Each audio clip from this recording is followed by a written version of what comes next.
Genèse 22, versets 1 à 14. Après cela, Dieu mit Abraham à l'épreuve. Il lui dit : « Abraham. » Il répondit : « Me voici. » Dieu dit : « Prends ton fils, je te prie, ton fils unique, celui que tu aimes, Isaac.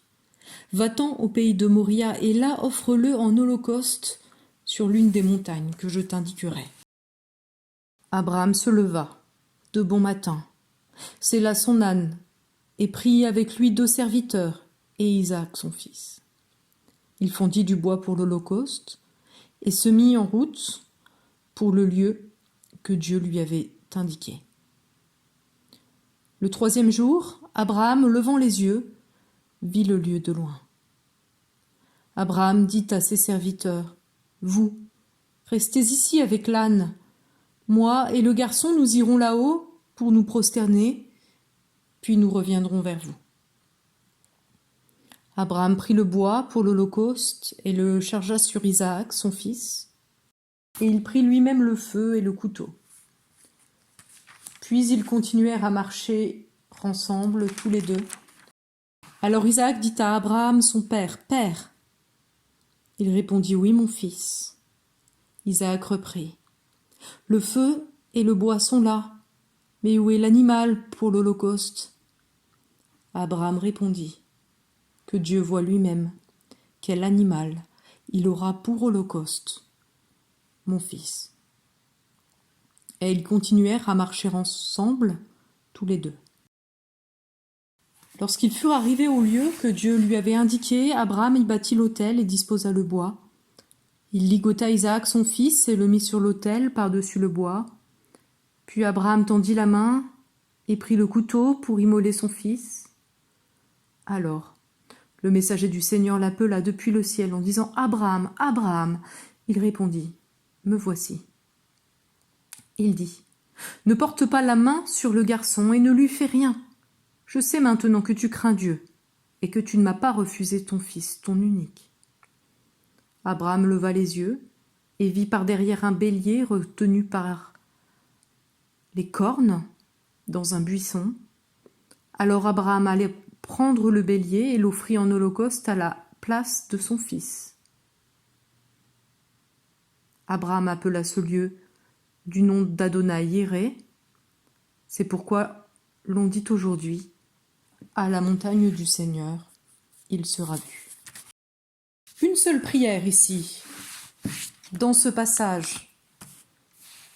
La seule parole qu'Abraham adresse à Dieu : me voici.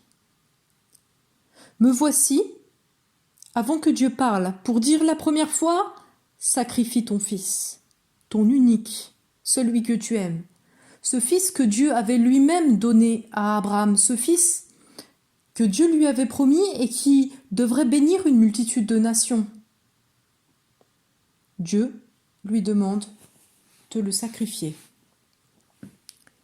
Et puis plus tard, Abraham, alors qu'il s'apprête à accomplir ce sacrifice, est appelé de nouveau et il dit de nouveau à Dieu : me voici.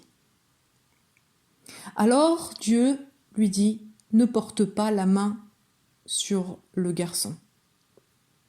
Il lui donne un contre-ordre. Et Abraham encore obéit. La seule prière d'Abraham ici : me voici. Une prière qui est l'acte de se mettre tel qu'il est devant Dieu, tel qu'il est, pour l'entendre et faire sa volonté. Une prière courte, mais qui implique, nous l'avons compris, beaucoup. Une prière qui n'est pas évidente, car la seconde fois, quand Dieu l'appelle, Abraham aurait pu dire : non, je ne suis pas là. Tout cela est trop absurde. Mais il dit : me voici. Et puis après sa deuxième réponse, quand il lui dit : ne sacrifie pas ton fils, Abraham aurait pu se fâcher, dire à Dieu : mais moi je ne veux plus parler avec toi parce que tu me demandes de faire des choses contradictoires, je n'en peux plus. Mais Abraham écoute, et Dieu encore parle. Nous le savons, quand la réponse de Dieu ne nous plaît pas, Quand ce n'est pas la réponse que l'on attendait, quand la réponse tarde, nous avons tendance à nous décourager et même à oublier Dieu, à nous démobiliser, à perdre le désir de le servir. Mais Abraham ne le fait pas. Car, dit Dieu, et il dit que c'est là l'objet de son test, de cette épreuve, Abraham a la crainte de Dieu. Verset 12, l'ange dit « Je sais maintenant que tu crains Dieu et que tu ne m'as pas refusé ton fils unique. » La crainte, c'est le respect de Dieu. Et Abraham ici considère bien que Dieu est Dieu, que comme Dieu, il est juste, et que sa place de Dieu est de parler, et que sa place d'homme, la place d'Abraham, est d'obéir. Alors il le fait. Me voici se mettre devant Dieu comme un homme, sachant que Dieu est Dieu.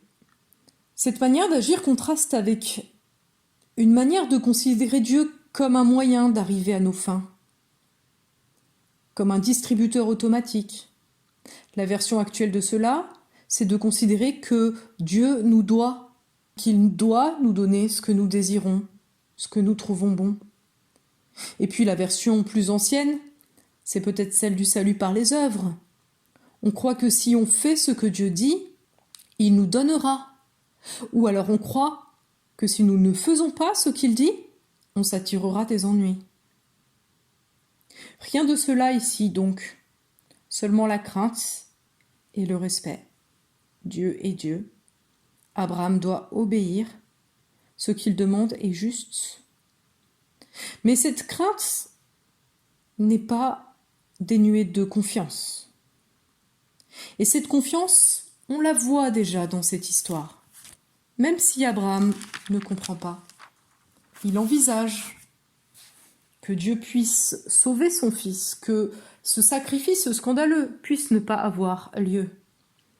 Au verset 5, par exemple, il dit à ses serviteurs « Vous restez ici avec l'âne, moi et le garçon, nous irons là-haut pour nous prosterner, puis nous reviendrons vers vous. » Visiblement, il envisage qu'il soit possible qu'ils rentrent tous les deux.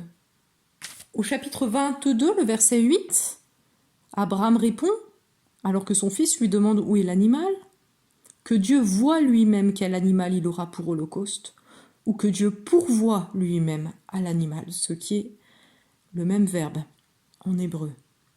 Abraham imagine que Dieu pourra pourvoir, ou que Dieu pourra voir l'animal, qui sera sacrifié, et que donc son fils pourrait être sauvé. C'est le sens qui nous est donné à cette histoire dans l'Épître aux Hébreux, le chapitre 11, les versets 17 à 20.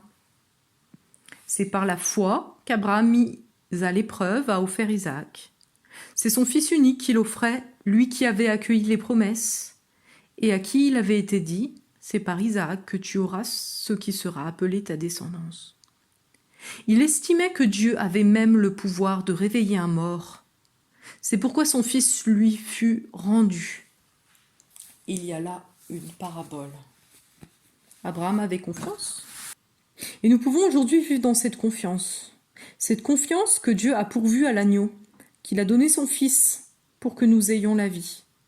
Et fort de cette confiance, nous pourrons traverser la vie, tout ce qui pourrait nous paraître absurde jusqu'à la mort, avec Dieu, en nous tenant devant lui. Parce que sa promesse, la promesse qui est à la clé, c'est la vie. Alors question, me voici. Avez-vous déjà dit cela à Dieu? Dans quelles circonstances? Bonne rencontre.